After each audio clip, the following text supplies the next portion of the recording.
Hello guys, welcome back to my channel. இன்றைக்கி நம்ம என்ன வீடியோ பார்க்க போகிறோம் அப்படின்னு பார்த்தீங்கன்னா, த ஸ்பூன் ஃபீட் ஏஜ் அப்படிங்கிற எஸ்ஏயோட டீட்டெயில்டான சம்மரி தான் தமிழில் பார்க்க போகிறோம். அண்ட் தமிழில் பார்க்குறதுக்கு முன்னாடி நம்ம சேனலில் இது வரைக்கும் சப்ஸ்கிரைப் பண்ணாதவங்க மறக்காமல் சப்ஸ்கிரைப் பண்ணிக்கோங்க. அண்ட் பக்கத்தில் உள்ள பெல் ஐக்கானையும் கிளிக் பண்ணிக்கோங்க. இந்த எஸ்ஏ யார் எழுதிருக்கிறாங்கன்னு பார்த்தீங்கன்னா, WR இங் அப்படிங்கிறவங்க தான் எழுதியிருக்கிறாங்க. அண்ட் சம்மரிக்குள்ளே போகிறதுக்கு முன்னாடி ஒரு குட்டி ஆத்தர் இன்ட்ரோ பார்த்துடலாமா? நம்ம ஆத்தரோட ஃபுல் நேம் என்னன்னு பார்த்தீங்கன்னா, வில்லியம் ரால்ஃப் இங் அப்படிங்கிறது அவங்களோட ஃபுல் நேம். அதை தான் வந்து இனிஷியலோட சேர்த்து வந்து அவங்கள அப்படி சொல்கிறாங்க, WR இங் அப்படின்னு சொல்லிட்டு. இவங்க ஜூன் 6, 1860 பிறந்திருக்கிறாங்க. English author, Anglican priest, professor of divinity at Cambridge யூனிவர்சிட்டியில் வந்து ப்ரொஃபஸராக இருந்திருக்காங்க. அண்ட் பால்ஸ் கேத்ரலில் வந்து அவங்க டீனாவும் ஒர்க் பண்ணியிருக்காங்க. இவங்க வந்து 3 times வந்து நோபல் ப்ரைஸ்க்கு வந்து நாமினேட் ஆகிருக்காங்க. எதுக்காக அப்படின்னு பார்த்தீங்கன்னா, லிட்ரேச்சருக்காக 3 times வந்து நாமினேட் ஆகிருக்காங்க. பட் இவங்க வந்து நோபல் ப்ரைஸ் வின் பண்ணலை. இவங்களோட ஃபேமஸான ஒர்க் என்னன்னு பார்த்தீங்கன்னா, Eton Latin grammar, faith society in Rome under Caesars. இது எல்லாமே வந்து இவங்களோட ஃபேமஸான ஒர்க்ஸ். அண்ட் நான் சொல்ல வந்து குட்டி குட்டியாக நோட்ஸ் எடுத்துக்கோங்க. நீங்கள் வந்து அப்படியே எடுக்கலனாலும் குட்டி குட்டி ஹிண்ட்ஸ் மாதிரி எடுத்து வச்சுக்கிட்டீங்க அப்படின்னா எக்ஸாமுக்கு முன்னாடி உங்களுக்கு யூஸ்ஃபுல்லாக இருக்கும். அண்ட் இந்த ஹிண்ட்ஸ் வந்து யாருக்குமே புரியலைனாலும் உங்களோட லாங்குவேஜில் வந்து நீங்கள் எடுத்து வச்சுக்கிட்டீங்க அப்படின்னா எக்ஸாமுக்கு முன்னாடி சொல்லும்போது இந்த ஸ்டோரி வந்து உங்களுக்கு ஞாபகம் வர மாதிரி பார்த்துக்கோங்க. அண்ட் இவர் வந்து 26th February 1954 வந்து இறந்துருக்குறாங்க.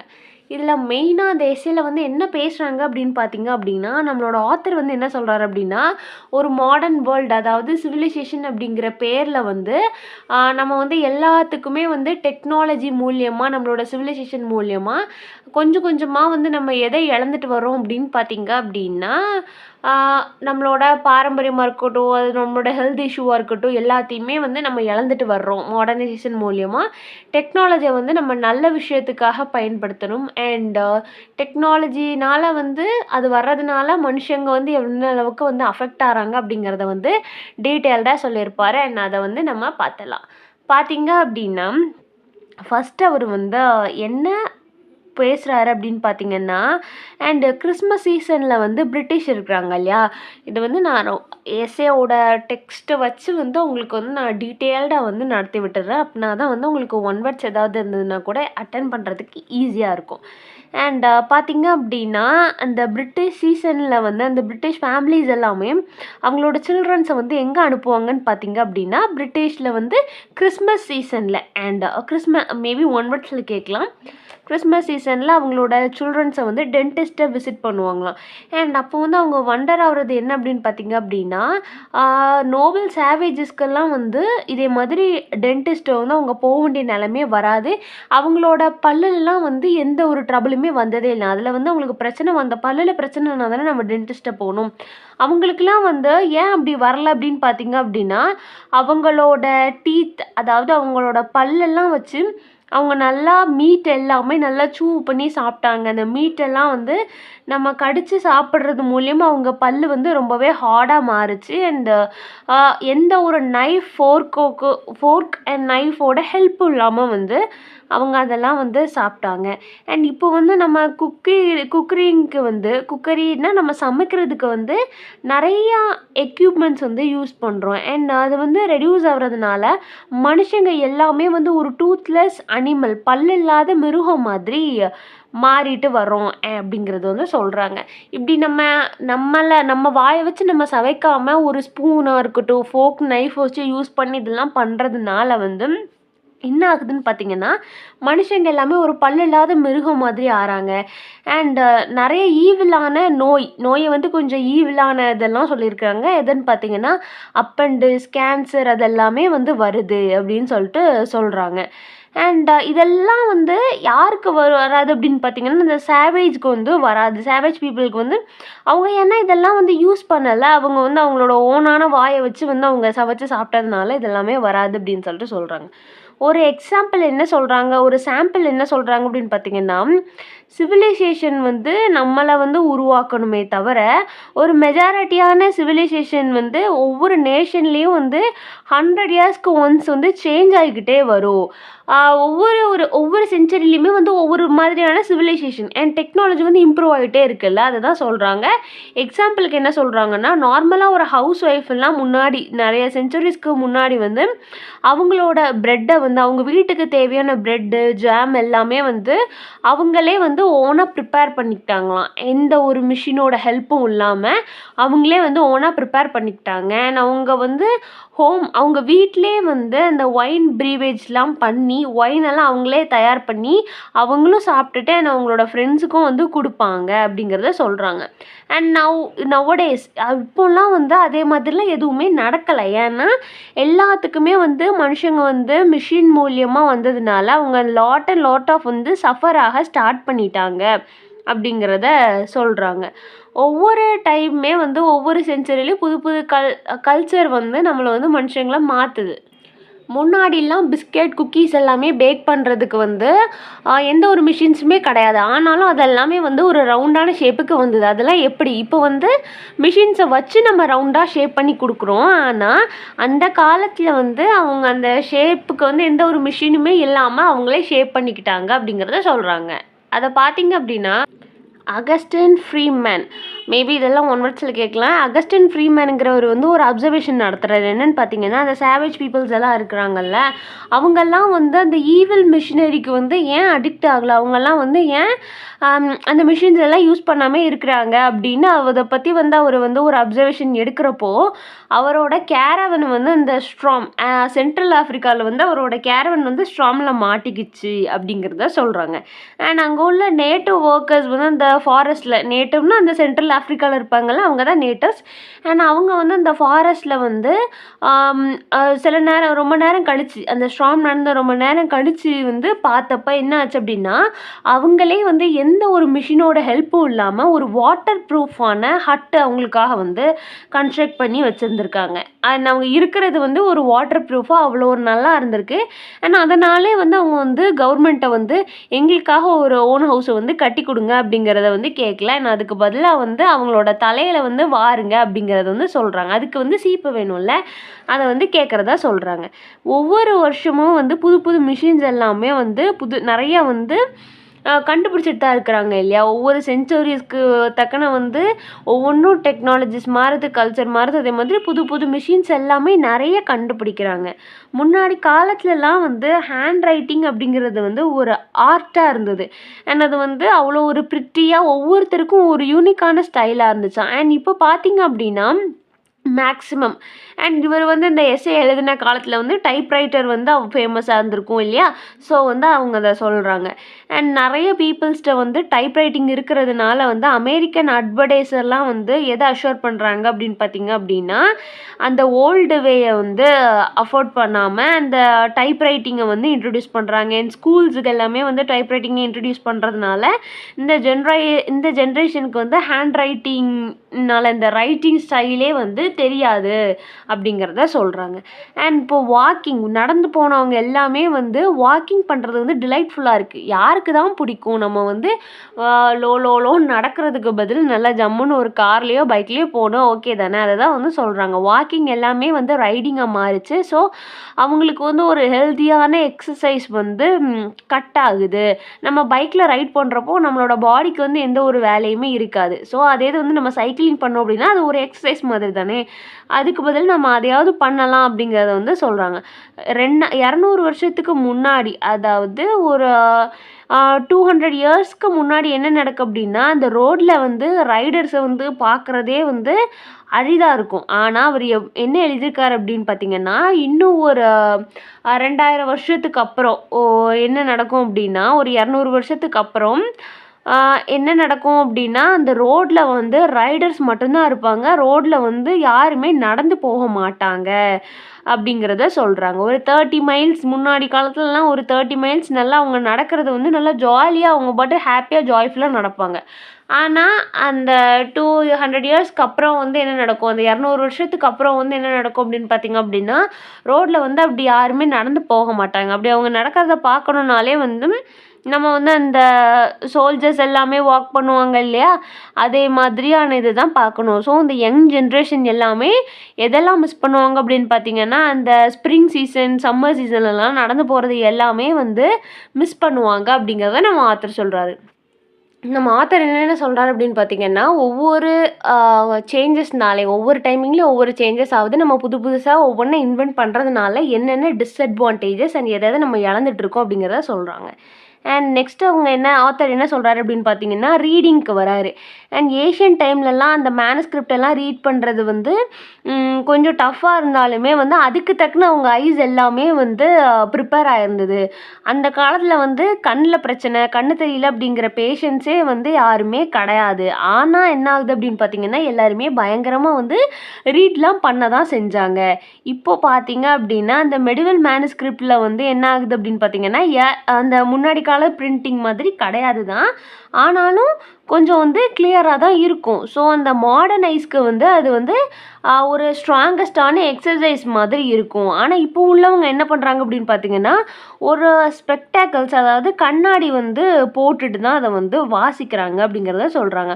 ஸ்பெக்டாக்கிள்ஸ் அப்படிங்கிறத வந்து 1300 ADல தான் வந்து கண்டுபிடிச்சாங்க அப்படிங்கிறத நம்ம ஆத்தர் சொல்கிறாரு. அண்ட் அது மட்டும் இல்லாமல் அவர் வந்து பயங்கரமாக ஒண்டர் ஆகிறாராம். என்ன அப்படின்னு பார்த்தீங்க அப்படின்னா, இந்த க்ரீக் பீப்புள்ஸ் எல்லாம் இருக்காங்கல்ல, அவங்கெல்லாம் வந்து வயசானா கூட அவங்களுக்கு வந்து அந்த கண்ணாடியோ அண்ட் ஃபால்ஸ் டீத் அப்படின்னா அந்த ஒட்டு பல்லுலாம் வைப்பாங்கல்ல, நம்ம தாத்தா பாட்டிலாம் வந்து பல்லு செட்டெல்லாம் வச்சுருப்பாங்கல்ல, அதை தான் சொல்கிறாங்க. அண்ட் அதெல்லாம் இல்லாமே வந்து அவங்க வந்து ரொம்ப அழகாக வந்து அவங்க வாழ்க்கையை வாழ்ந்துட்டு தான் இருந்தாங்க. அண்ட் அவங்க வந்து எல்லாமே சாப்பிட்டாங்க. அவங்களுக்கு வந்து கண்ணெல்லாம் வந்து தெரிய தான் தெரிஞ்சது. அது மட்டும் இல்லாமல் அவங்க வந்து ஒரு லாங் டேர்மான லைஃப் கூட வாழ்ந்தாங்க அப்படிங்கிறத சொல்கிறாங்க. நெக்ஸ்ட்டு பார்த்தீங்க அப்படின்னா, நம்ம ஆத்தர் வந்து சஃபோசல்ஸ் பற்றி வந்து சொல்கிறாரு. சஃபோசல்ஸ் அப்படிங்கிறது வந்து ஒரு ரைட்டர். நான் வந்து ஸ்பெல் பண்ணுறேன், நோட் பண்ணிக்கோங்க. SOPHOCLES. SOPHOCLES. அவரோட லாஸ்ட் பிளேயை வந்து அவர் எழுதும்போது வந்து அவருக்கு 90 இயர்ஸாம். அண்ட் அந்த 90 வயசில் கூட அவர் வந்து கண்ணாடி போடாமல் வந்து எழுதினதை வந்து சொல்கிறாங்க. அண்ட் ஜெர்மன் பீப்புள்ஸ் எல்லாமே ரொம்ப ரீசெண்டாக வந்து ஒரு பெயின்ஃபுல்லான எக்ஸசைஸ் என்ன அப்படின்னு பார்த்தீங்கன்னா, ஜெர்மன்ஸ்க்கு எல்லாமே ரீடிங் தான் வந்து ஒரு பெயின்ஃபுல்லான எக்ஸசைஸாக. ஏன்னா அந்த பிரிண்டிங் பேஜஸ் எல்லாம் வந்து வாசிக்கிறது, அந்த லெட்டர் டைப்பில் அந்த பெக்குலியர் ட்ரையிங் வந்து நம்ம கண்ணுக்கு கொடுத்து வந்து நம்ம பார்த்து வாசிப்போம்ல, அந்த வாசிக்கிறதுக்கே வந்து ஒரு பெரிய எக்ஸசைஸ் அப்படிங்கிறத சொல்கிறாங்க. அண்ட் ஜெர்மனில் மட்டும் இல்லை, இங்கிலீஷில் கூட வந்து நிறைய ப்ரோஸ் பீஸ் இருக்குது. அண்ட் 16th 17th சென்ச்சுரியில் வந்து என்ன அப்படின்னு பார்த்தீங்கன்னா, ரொம்பவே நம்ம இப்போ நடக்கிறத கூட வந்து முன்னாடியே வந்து கணிச்சு வந்து எழுதியிருக்கிறாங்க. அண்ட் அதை வந்து நம்ம மைண்டுக்கு வந்து ஒரு ரியலான மைண்ட் எக்ஸசைஸ்ன்னு சொல்கிறாங்க. அதை வாசிக்கும் போது நம்மளோட மைண்டுக்கு வந்து ஒரு எக்ஸசைஸ் மாதிரி தான். ஆனால் இப்போ உள்ள ரைட்டிங்ஸ் எல்லாமே வந்து அப்படி கிடையாது அப்படிங்கிறத சொல்கிறாங்க. ஆனால் மாடர்ன் ப்ரோஸ் வந்து எப்படி இருக்கும் அப்படின்னு பார்த்தீங்கன்னா, ஒரு என்டர்டெயின்மெண்ட் பர்பஸ்க்காக தான் வந்து ரொம்பவே வந்து எலாப்ரேட் பண்ணி ஒரு அவ்வளோ ஈஸியாக ரொம்பவே ஒரு மென்டல் எக்ஸசைஸ்லாம் கொடுக்காம ரொம்பவே ஈஸியாக கிளியராக இருக்கிற மாதிரி இருக்குது அப்படிங்கிறத சொல்கிறாங்க. அண்ட் அதில் வந்து நம்ம அண்டர்ஸ்டாண்ட் பண்ணிக்கிறதுக்கு எந்த ஒரு டிஃபிகல்ட்டியுமே இல்லை. ஒரு டிஃபிகல்ட்டியான அண்டர்ஸ்டாண்டிங் இருக்கிறப்போ தானே நம்ம அந்த ப்ரோஸ் பீஸாக இருக்கட்டும், நம்ம அந்த எஸ்ஸேயை வந்து நம்ம யோசிப்போம். அதே மாதிரி எதுவுமே இல்லை, அவங்களுக்கு வந்து ரொம்பவே ஈஸியாக வந்து புரியுது அப்படிங்கிறத சொல்கிறாங்க. அண்ட் ரீடிங் பற்றி நெக்ஸ்ட்டு சொல்கிறாங்க.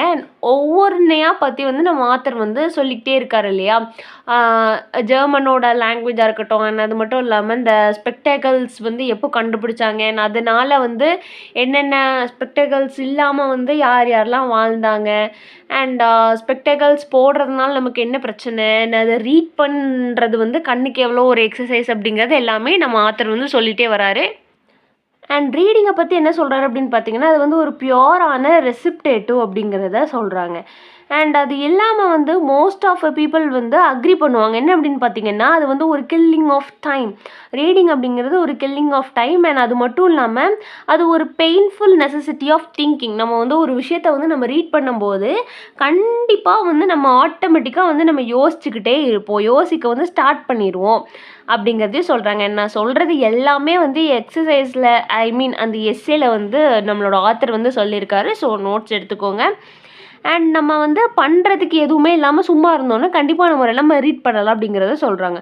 ஆர் ஜேர்னி மேன் அப்படிங்கிற ஒரு ஃபிக்ஷன் இருக்குது. அதை வந்து என்ன எவிடென்ஸாக சொல்கிறாங்க அப்படின்னு பார்த்தீங்க அப்படின்னா, ஒரு ரியல் லைஃப்பை அதுலேருந்து நம்ம வந்து என்னென்ன நடக்குமோ அது எல்லாமே வந்து ஒரு மைல்டான ஆனோய்டாக வந்து சொல்கிறாங்க. இல்லை அப்படின்னா ஒரு டே ட்ரீமிங்கை வந்து அது வந்து எப்படி ஸ்டிமுலேட் பண்ணும் அப்படிங்கிறத வந்து நம்ம அந்த ஃபிக்ஷன் மூலியமாக நம்ம தெரிஞ்சுக்கலாம். ஆர் ஜேர்னிமேன் அப்படிங்கிறது மூலியமாக தெரிஞ்சுக்கலான்னு சொல்கிறாங்க. அப்புறம் பார்த்திங்க அப்படின்னா நியூஸ் பேப்பர் ரீடிங்கை வந்து சொல்கிறாங்க. முன்னாடிலாம் ஒரு நியூஸ் பேப்பர் ரீடிங்கிறது வந்து என்ன அப்படின்னு பார்த்தீங்கன்னா, பாதி ரிசல்ட் வந்து ஒரு விகாரஸான இன்ட்ரெஸ்டிங்காக இருக்கும். அது எப்படின்னா, ஒரு விகாரஸான அத்லெட் மாதிரியும் அண்ட் பெட்டிங் டாப்ஸ் மாதிரியும் வந்து பெட்டிங் டாபிக்ஸ் மாதிரியும் இருக்கும் அப்படிங்கிறத சொல்கிறாங்க. அண்ட் இந்த நியூஸ் பேப்பரில் வந்து ஒரு பயங்கரமான டிமாண்ட் இருக்கும். எதுக்காக அப்படின்னு பார்த்தீங்கன்னா, ஒரு ஒரு நார்மலாக வந்து நீங்கள் நியூஸ் பேப்பர் பார்த்தீங்க அப்படின்னா அதோட ஹெட்லைன்ஸ் தான் வந்து பயங்கர கேட்சியாக இருக்குது. அண்ட் ஹெட்லைன்ஸை வாசித்தாலே ஓரளவுக்கு வந்து நமக்கு உள்ள சென்டென்ஸ் எல்லாம் நம்ம வந்து கேட்ச் பண்ணுற மாதிரி இருக்கும். அண்ட் அதோட டிசையர்ஸ் வந்து நியூஸ் பேப்பர் வாசிக்கிறதோட மெயினான பர்பஸ் அண்ட் டிசைர் வந்து என்ன அப்படின்னு பார்த்தீங்கன்னா, ஒரு ஜென்ரலான இன்ஃபர்மேஷனை வந்து நம்ம தெரிஞ்சுக்கிறது தான் வந்து அதோட மெயினான பர்பஸ். ஆனால் நம்ம நியூஸ் பேப்பர் வாசிக்கும் போது அதோட ரிசல்ட் என்ன ஆகுது அப்படின்னு பார்த்தீங்க அப்படின்னா, ஒரு நியூ மெத்தட் வந்து நமக்கு வந்து அரைவ்ட் ஆகுது. என்ன அப்படின்னு பார்த்தீங்கன்னா, ஒரு பப்ளிக் இன்ட்ரெஸ்ட்டை வந்து நமக்கு க்ரியேட் பண்ணுது. நார்மலாக வந்து நீங்கள் நியூஸ் பேப்பரில் பார்த்தீங்க அப்படின்னா, நம்ம நியூஸ் பேப்பர் வாசிக்கும் போது மேக்ஸிமம் நம்மளோட நியூஸையாக வந்து நம்ம டெய்லி நியூஸ் பேப்பரில் போட்டு வாசிப்போம் இல்லை. ஸோ நமக்கு தெரியாத ஒரு தேர்ட் பர்சனை பற்றி வந்து நம்ம தெரிஞ்சுப்போம். அதனால வந்து ஆட்டோமேட்டிக்காக வந்து ஒரு பப்ளிக் பற்றி வந்து நம்ம பப்ளிக் இன்ட்ரெஸ்ட்டை வந்து க்ரியேட் பண்ணுதுன்னு சொல்கிறாங்க. அண்ட் அது மட்டும் இல்லாமல் நியூஸ் பேப்பர் ஃபுல்லாகவே வந்து என்ன இருக்கும் அப்படின்னு பார்த்தீங்கன்னா, ஸ்பேட்ஸ் இருக்கும். அண்ட் அதில் வந்து நிறையா ஒரு இலுஸ்ட்ரேட் பண்ணி வந்து எழுதியிருப்பாங்க. அந்த ஒரு லேட்டஸ்ட் சயின்ஸ் பற்றி இருக்கும். அண்ட் நியூஸ் பேப்பரில் பார்த்திங்க அப்படின்னா நிறைய பிக்சர் ஃபோட்டோகிராஃபிஸ் எல்லாமே இருக்கும். நிறைய டெத் நியூஸ் இருக்கும். Fine arts and drawing paintings எல்லாமே வந்து நம்ம தெரிஞ்சுக்கலாம் அப்படிங்கிறத வந்து சொல்கிறாரு. இது எல்லாமே வந்து நம்ம நியூஸ் பேப்பர் ரீட் பண்ணுறது மூலியமாக வந்து நமக்கு இதெல்லாம் கிடைக்கும் அப்படிங்கிறத ஆத்தர் சொல்கிறாரு. எஜுகேஷன் பற்றி என்ன சொல்கிறாரு அப்படின்னு பார்த்தீங்கன்னா, எஜுகேஷன் வந்து என்கரேஜ் பண்ணுது என்னென்னா, ஒரு ஸ்பூன் ஃபீடிங்கை வந்து என்கரேஜ் பண்ணுது. எல்லாத்தையுமே வந்து மேக்ஸிமம் நம்மளோட ஸ்கூல் டீச்சர்ஸ் எல்லாமே சொல்லியிருப்பாங்க, வாழைப்பழத்தை உரிச்சு கொடுத்தாலும் பத்தாது, அது வாயில் வேற திணிக்கணுமா அப்படின்னு சொல்லி கேட்பாங்க. அதை தான் ஸ்பூன் ஃபீட் பண்ண முடியாதுன்னு சொல்லுவாங்கல்ல.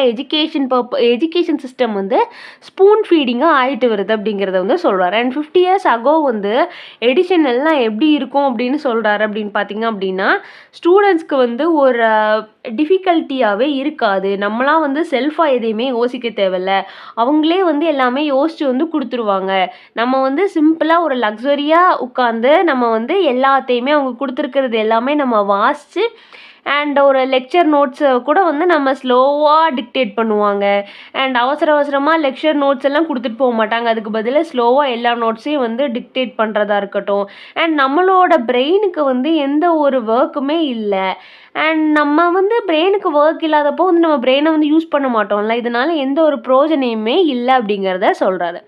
அதுக்கப்புறம் வந்து நம்ம பிரெயின் இருக்குது இல்லையா, பிரெயினுக்கு வந்து நம்ம பிரயோஜனமே எதுவுமே யூஸ் பண்ணல அப்படின்னா அது இருந்து என்ன பிரயோஜனம்? நமக்கு வந்து அது வளரவே செய்யாதுல்ல. நம்மளை எக்ஸ்ட்ரா வந்து நம்ம புதுசாக நம்ம யோசிக்கிறப்போ தெரிஞ்சுக்கிறப்போ தான் வந்து நம்ம பிரெயின் வந்து பயங்கரமாக ஒர்க் ஆகும். அண்ட் அது மட்டும் இல்லாமல் நம்ம புது விஷயங்களை வந்து கற்றுக்க முடியும். நெக்ஸ்ட் என்ன சொல்கிறாரு அப்படின்னு பார்த்தீங்க அப்படின்னா, கிரீக்ஸுக்கும் ட்ரோஜனுக்கும் உள்ள எஜுகேஷன் சம்மந்தமான பேட்டிலை பற்றி வந்து சொல்கிறாரு. க்ரீக்கும் ட்ரோஜனும் வந்து மெனி இயர்ஸாக வந்து எஜுகேஷனை வந்து ரேக் பண்ணாங்க. அண்ட் அதோட ட்ரூத் என்ன அப்படின்னு பார்த்தீங்க அப்படின்னா, ஒரு கன்சிஸ்டன்டான டியூட்டரையும் அண்ட் எடிட்டரையும் வந்து கில் பண்ணுறது தான். என்ன சொல்கிறாங்க அப்படின்னு பார்த்தீங்க அப்படின்னா, ஒரு கிளாசிக்கான ட்ரைனிங் இல்லாமல் அவங்களா வந்து புதுசாக நம்மளா ஸ்டூடெண்ட்ஸ்க்கு வந்து எல்லாமே வாயில் கொண்டு திணிக்காமல் அவங்களா வந்து யோசித்து எல்லாமே படிக்கிற மாதிரி இருக்கணும் அப்படிங்கிறத சொல்கிறாரு. அண்ட் எஜுகேஷனை வந்து எந்த அளவுக்கு ஈஸியாக்குறாங்களோ அதே மாதிரி தான் வந்து ஒரு கேமை கூட ஈஸியாக்குறாங்க. அந்த ப்ராசஸ் கூட ஈஸியாகிட்டு இருக்குன்னு சொல்கிறாங்க. அண்ட் ஒரு ½ centuryக்கு முன்னாடி வந்து கிரிக்கெட் கோச்சான ஈட்டன் அண்ட் ஹேரோ இருக்காங்க இல்லையா, அவங்க வந்து அந்த பவுலிங்கை வந்து 11 டவுன் அ ஸ்லோப் அப்படிங்கிற மெத்தட் மூலியமாக வந்து டீச் பண்ணாங்க. எதுக்கு அப்படின்னு பார்த்தீங்க அப்படின்னா, அந்த ஃபேமஸான லாட் ஷூட்டரை வந்து நம்ம ஸ்டாப் பண்ணுறதுக்காக. அதாவது அந்த பவுலிங் டெக்னிக்கை வந்து அவங்களுக்கு சொல்லி கொடுத்தாங்க. ஆனால் நான் இப்போ உள்ள பால் ஷூட்டர் லாட்ஸ் எல்லாம் எப்படி பண்ணுறாங்க அப்படின்னு பார்த்தீங்க அப்படின்னா, அந்த விக்கெட் எல்லாமே வந்து கொஞ்சம் எடுக்கிறதுக்கு வந்து கஷ்டமாக இருக்கும். அண்ட் இப்போ உள்ளவங்கலாம் வந்து அந்த பேட்ஸ்மேன்லாம் யாரை கம்ப்ளைண்ட் பண்ணுறாங்க அப்படின்னு பார்த்தீங்கன்னா, கிரவுண்ட் மேனை வந்து கம்ப்ளைண்ட் பண்ணுறாங்களாம். அந்த கேமிங்லாம் அப்போ டிஃபிகல்ட்டாக இருந்தது. இப்போ வந்து அந்த அளவுக்குலாம் இல்லை அப்படிங்கிறத சொல்கிறாங்க. அது மட்டும் இல்லாமல் இந்த மாடர்ன் மவுண்டெய்னர் லீவ்ஸ் எல்லாம் இருக்காங்கல்ல, மவுண்டெய்னர்ஸ் அப்படின்னா அந்த இப்போ ஹிமாலயாஸ்லாம் ஏறுறாங்கன்னா எடுத்த உடனே நம்மளாலாம் ஏற முடியுமா? ஏற முடியாது. அதுக்குன்னு ப்ராப்பராக ப்ராக்டிஸ் பண்ணிட்டு இருப்பாங்கல்ல, அவங்கள தான் வந்து மவுண்டெய்னர்ஸ் அப்படிங்கிறத சொல்கிறாங்க. அண்ட் அவங்கெல்லாம் வந்து அந்த மலை ஏறும்போது அதுக்குன்னு வந்து சில டெக்னிக்ஸ் இருக்கும். அந்த ஏன்ஷியன்ட் டைமிங்லலாம் வந்து அந்த பெரில், டோல் அண்ட் பிளெயின் அது எல்லாமே வந்து அவங்க ஏறியிருப்பாங்க. ரொம்பவே கஷ்டப்பட்டு அவங்க அந்த கல், முள் பாதையெல்லாம் வந்து கடந்து ஏறியிருப்பாங்க. ஆனால் இப்போலாம் என்ன ப்ரிஃபர் பண்ணுறாங்க அப்படின்னு பார்த்தீங்கன்னா, கம்ஃபர்டபுள் வே ஆஃப் அந்த டாப்பை வந்து நம்ம எப்படி ஒரு கம்ஃபர்டபுள் வேயால் போய் வந்து நம்ம ரீச் பண்ணலாம் அப்படிங்கிறத வந்து ட்ரெயின் பண்ணுறாங்க. முன்னாடி வந்து கொஞ்சம் கஷ்டப்பட்டு வந்து ட்ரெயின் ஆகி ஏறணும் அப்படின்னு வந்தவங்க எல்லாமே வந்து இப்போ ஒரு கம்ஃபர்டபுள் வேயாக வந்து ட்ரெயின் பண்ணுறாங்க அப்படிங்கிறத சொல்கிறாங்க. அண்ட் நம்ம வந்து எல்லா பக்கமுமே வந்து ஒரு சேமான டிமாண்டை வந்து நம்ம வந்து பார்க்கலாம். என்னென்னா லைஃப்பை வந்து ஈஸியாகவும் சேஃபாகவும் ஒரு ஃபுல் ப்ரூஃபாகவும் வந்து வாழ்ந்துடணும். லைஃப்பில் வந்து நமக்கு எந்த ஒரு ஏமாற்றமே இருக்கக்கூடாது. லைஃபே வந்து பயங்கர ஈஸியாக, லக்ஸுரியாக, சேஃபாக இருக்கணும் அப்படிங்கிறத வந்து எல்லாருமே வந்து விரும்புகிறோங்கிறத சொல்கிறாரு. லைஃப் வந்து நம்ம மாடர்னைசேஷன் மூலயமா வந்து எந்த அளவுக்கு நம்ம வந்து ஸ்பூன் ஃபீடிங்காக அதாவது ஈஸியாக்க முடியுமோ அந்தளவுக்கு வந்து நம்ம ஆக்கிட்டு இருக்கோம். அதனால வந்து என்னென்ன டீஃபால்ட் இருக்குது, டிஃபெக்ட் வந்து நமக்கு இருக்குது அப்படிங்கிறத வந்து ஆத்தர் வந்து இந்த எஸ்ஸேல வந்து டீட்டெயில்டாக வந்து நமக்கு கொடுத்துருக்குறாங்க. அண்ட் இவ்வளோ தான் சம்மரி. சம்மரியில் ஏதாவது டவுட் இருந்துன்னா மறக்காமல் கேளுங்க. வேறு ஏதாவது போம் நாவலுக்கு சம்மரி வேணும்னா அதையும் கேளுங்க. தேங்க்ஸ் ஃபார் வாட்சிங் and subscribe for more videos.